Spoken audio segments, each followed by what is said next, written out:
Thank you, Judy. And as you said, I'm here at Joplin City Hall, where fans have been lined up since 7 o'clock in the morning to get a glimpse of the Stanley Cup. And of course, it is the first time that the Blues have won the Cup in franchise history. June 12, 2019. That's the date that changed St. Louis Blues history forever. On that date, the Blues defeated the Boston Bruins 4-1 in Game 7, no less, to win their first ever Stanley Cup. Previously, the Blues had been the oldest NHL franchise to never win the Cup. What we've seen since that point is a fan base revitalized. In every corner of the world, people can be found wearing blue hockey sweaters in support of the new champions. Lynn Onstadt of the city of Joplin is no exception. Really fun to watch them, and it was nice to know that my relatives were back home watching, close by, and I was watching here, and we could all celebrate. I know they're a little jealous that I get the Stanley Cup vision, but yeah. Onstadt is far from the only person ecstatic that the Stanley Cup made a visit through Joplin City Hall. Fans lined the streets waiting for their turn to visit the Cup for hours, some since 4 that morning. Some fans, even from St. Louis themselves, making the trek to see the Cup. But for the fans jumping at the chance to see the oldest trophy in professional sports, the wait and the cold were not issues.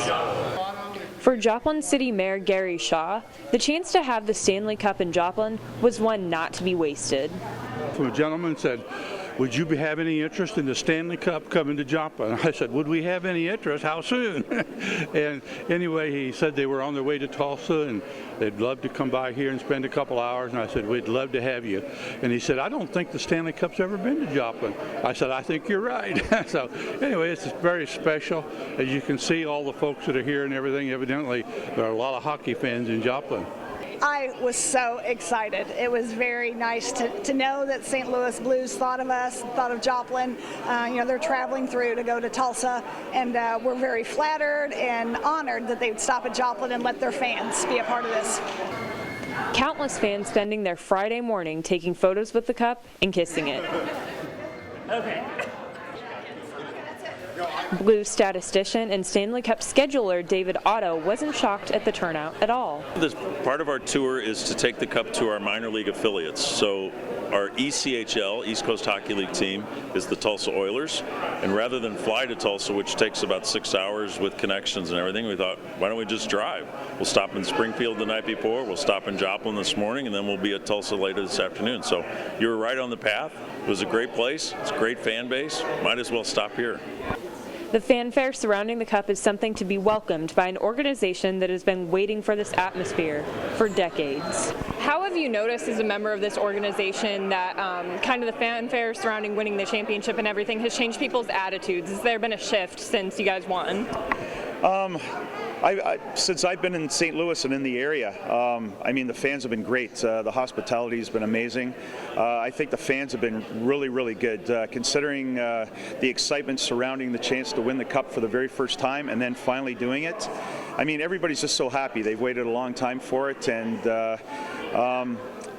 sometimes celebrations can get a little out of hand. People get so excited, the crowds build up so much. But overall, everybody's been really polite and courteous, and all they want to do is have a chance to get close to it, get a picture with it, and that's something they've been waiting for a long time. So for Missouri to have a Stanley Cup winner, and then the Blues did an outstanding job, and then to be able to share it with other cities in our community, it's wonderful. It really is.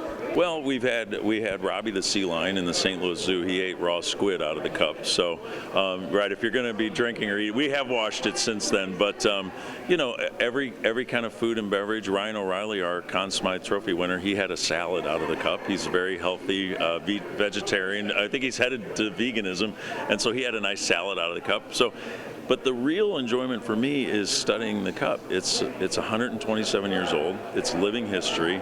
There's every name from every player since 1965 is on there. The other names are hanging in the Hall of Fame, and it's living hockey history. And that's what's really fun to me, is just studying the trophy itself. At Joplin City Hall, I'm Shea Schrader, KGCS TV.